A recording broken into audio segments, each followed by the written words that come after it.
कन्या राशि के जातकों को साल 2023 की बहुत बहुत शुभकामनाएं। आप 2022 तक जो कुछ पाना चाहते थे और रह गया है तो वो आप 2023 में जरूर पाएं। आप और आपका परिवार खुश रहे, यही हम ईश्वर से कामना करते हैं। 2022 तक आपका प्यार हम पर बरसता रहा। हम चाहते हैं कि 2023 में भी आप हमारे चैनल को सब्सक्राइब करके, हमारे वीडियोस को देखकर आप हमें अपनी प्रतिक्रियाएं देते हुए, कमेंट करते हुए अपनी ब्लेसिंग्स जरूर देते रहें। तो एक बार फिर से आपको नए साल की बहुत बहुत शुभकामनाएं। आप भी हमें शुभकामनाएं दे सकते हैं, अगर नीचे कमेंट बॉक्स में आप लिख कर दें हैप्पी न्यू ईयर, हम आपके कमेंट जरूर पढ़ेंगे। लेकिन 2023 का पूरा राशिफल मैं आपको इस वीडियो में बताने जा रहा हूं। 2023 आपका कैसा बीतेगा, कौन से महीने में कौन सा गोचर होगा, आपके ऊपर क्या असर डालेगा, ये सभी बातें मैं आपको इस वीडियो में बताने जा रहा हूं। लगभग 10 से 12 मिनट की ये वीडियो होगी और इस वीडियो में आप सारी जानकारी प्राप्त कर लेंगे। आप चाहें तो इसे सेव करके रख सकते हैं, जिससे कि हर महीने का आपको हिसाब पता लगता रहे। फिलहाल एक ब्रीफ में आपको जरूर बता दूं, कन्या राशि के जातकों के लिए शनि कुंभ राशि में होंगे और गोचर कर आपके छठे भाव को प्रभावित करने वाले होंगे। शनि की कृपा से आपको नौकरी में बेहतर मौके मिलेंगे और आपको प्रोग्रेस मिलेगी, सक्सेस मिलेगी, नई नई प्रमोशंस मिलेंगे। अप्रैल के अंत तक गुरु का गोचर सप्तम भाव में होगा, जो कि पारिवारिक और वैवाहिक जीवन के लिए अनुकूल है। लेकिन 22 अप्रैल के बाद गुरु मेष राशि में आएंगे और राहु के साथ गुरु चांडाल योग का निर्माण करेंगे। मेष राशि में राहु गुरु की ये युति आपके अष्टम भाव में होगी और इस समय आप चिड़चिड़े हो सकते हैं। ये समय अच्छा नहीं होगा अगले 6 महीने का। धन हानि, वाणी में कटुता जैसी चीजें आपको मिलेंगी। अक्टूबर के आखिर में जब राहु मीन राशि में जाएंगे और केतु कन्या राशि में जाएंगे, तब आपके लग्न और सप्तम भाव को प्रभावित करेंगे। इस समय आपके स्वास्थ्य में दिक्कतें आ सकती हैं। जीवन साथी को लेकर आपको सावधान रहना होगा। इस समय साझेदारी में अगर आप काम करते हैं तो आपको धोखा मिलेगा। बाकी ग्रहों के गोचर भी समय समय पर बदलाव करेंगे। ठीक है, मैं आपको पूरे साल का एक बार डिटेल में बताना शुरू करता हूं कि कैसे कब रहेगा, लेकिन यह साल आपको थोड़ा सा संभल कर चलना होगा। सबसे पहले जनवरी और फरवरी महीने की बात करता हूं। आपके लिए इस साल की शुरुआत चौथे सूर्य और पंचम शनि से हो रही है। मंगल भाग्य स्थान में विराजमान होकर साहस में वृद्धि कर रहे हैं। महीने के बीच में शनि छठे और सूर्य पांचवें में गोचर कर सरकारी लाभ देने वाले हैं। प्रतियोगी परीक्षा की जो तैयारी कर रहे हैं उन्हें सफलता मिलेगी। गुरु की लग्न पर दृष्टि से आपका समाज में मान सम्मान बढ़ेगा। नौकरी में जो मौके ढूंढ रहे थे वो अब शनि की कृपा से आपको मिलने वाले हैं। अष्टम में राहु का गोचर स्वास्थ्य के लिए अनुकूल नहीं है। इस समय मौसमी बीमारी से बचना है और किसी को भी धन उधार नहीं देना है, वरना धन हानि की संभावना बन रही है। फरवरी के महीने में पंचम में यानी कि 5वें घर में आपका बुध का गोचर है और सप्तम में उच्च के शुक्र का गोचर होगा, जो कि गुरु के साथ गोचर कर सुखदायक रहेगा, यानी कि आपको फायदा रहेगा। इस समय आपको संतान पक्ष से अच्छी खबरें मिलेंगी। वहीं अपनी पत्नी के साथ आप काफी अच्छा समय बिताने वाले हैं। इस समय किसी महिला मित्र के साथ साझेदारी में काम शुरू कर सकते हैं। सूर्य का छठे भाव में शनि का गोचर लोहे, मशीन, कबाड़ का काम करने वालों लोगों को मालामाल कर देगा। इस समय आपको रेस्टोरेंट से जुड़े कई स्टार्टअप्स में निवेश करना है। आप किसी धार्मिक यात्रा पर जा सकते हैं। तंत्र मंत्र में आपकी रुचि बढ़ती नजर आएगी। फिर आएगा मार्च का महीना। मार्च के महीने में पराक्रमेश मंगल का गोचर दशम भाव को प्रभावित करने वाला होगा। छठे भाव में बैठे शनि के साथ मंगल का दृष्टि संबंध शत्रुनाश करने वाला है।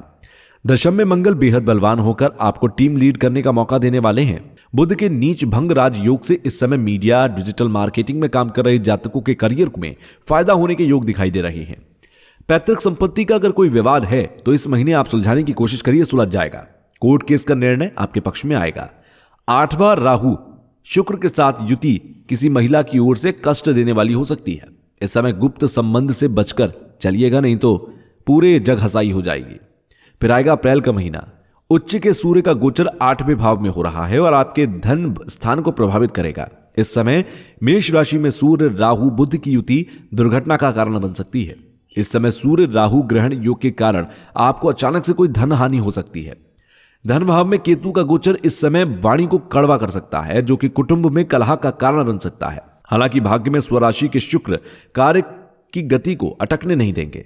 आपकी पत्नी इस समय आपकी सहायक सिद्ध होगी। महीने के अंत में गुरु 22 अप्रैल को मीन राशि से मेष राशि में प्रवेश करेंगे और 8वें भाव में गुरु चांडाल योग का निर्माण होगा, जिससे कि आपको कष्ट उठाना पड़ सकता है। फिर आएगा मई और जून का महीना। मई के महीने में आपको बेहद परेशानी मिलेगी। इस समय जीवन उतार चढ़ाव से भरा हुआ रहेगा। आपको अपनी नौकरी में भी कई दिक्कतों का सामना करना पड़ सकता है। इस महीने कई मानसिक चिंताएं आपको परेशान करेगी। इस समय वाहन सावधानी से चलाएं। लाभ भाव में नीच के मंगल का गोचर व्यापार में नुकसान दे रहा है। अगर आप विदेशी कारोबार से जुड़े हैं तो लेन देन में बेहद सावधानी रखने का समय है। इस समय आपके खिलाफ गुप्त रूप से कोई साजिश भी की जा सकती है।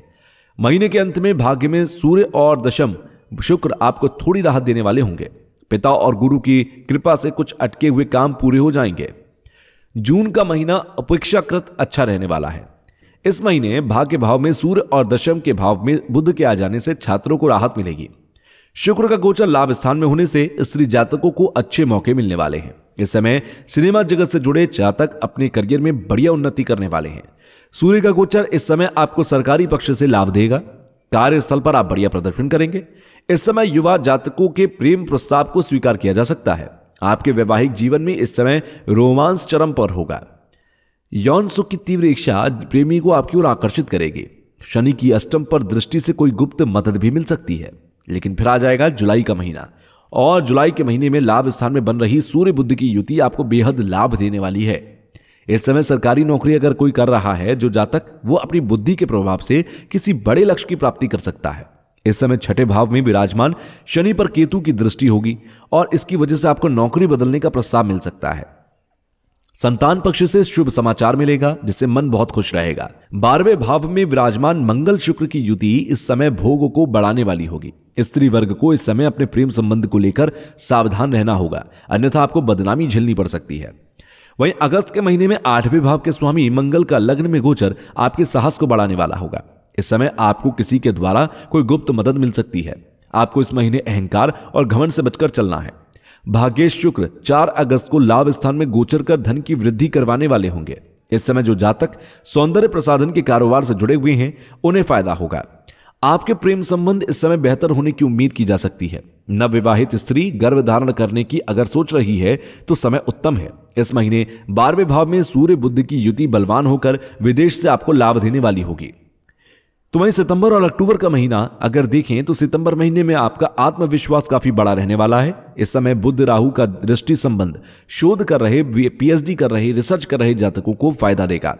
जो जातक अपने शोध के काम के लिए देश से बाहर जाना चाहते थे, अब उन्हें बुध महाराज का सहयोग मिलेगा। लाभ में विराजमान शुक्र आपको भाइयों और मित्रों की तरफ से सहयोग देने वाला होगा। इस समय लग्न में सूर्य मंगल की बलवान युति से किसी बड़े लक्ष्य को आप प्राप्त कर सकते हैं। कार्यस्थल पर आपकी टीम आपके नेतृत्व में बेहतर प्रदर्शन करेगी, बल्कि बेहद शानदार प्रदर्शन करेगी। हालांकि इस समय पिता के साथ आपके मतभेद बढ़ सकते हैं। गुरु की बुध पर दृष्टि लेखन और प्रकाशन से जुड़े हुए जितने भी जातक हैं उनको फायदा देगी। अक्टूबर महीने में उच्च का बुध होगा जो कि लग्न में होगा आपके, और आपको लेखन से प्रसिद्धि दिलवाने का काम करेगा।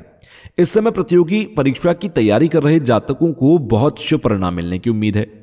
महीने के बीच में आपके खर्चों को लेकर थोड़ा परेशान आप रह सकते हैं, क्योंकि धन भाव में केतु की युति कुछ समय के लिए नीच के सूर्य के साथ होगी। इस समय आपको अपने व्यापार में कोई नुकसान पड़ सकता है।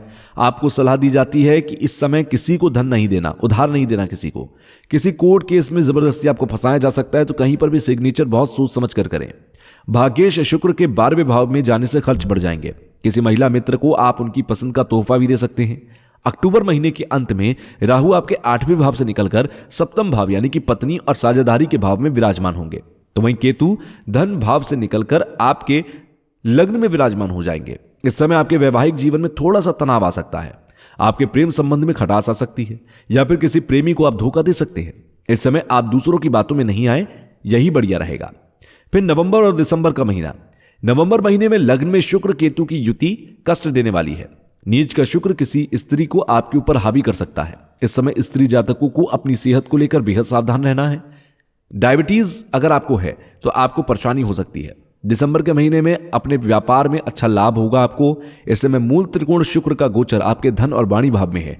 परिवार में किसी मांगलिक कार्य का आयोजन होता दिखाई दे रहा है। वहीं इस समय आपको नया काम शुरू करने के लिए मदद मिलेगी।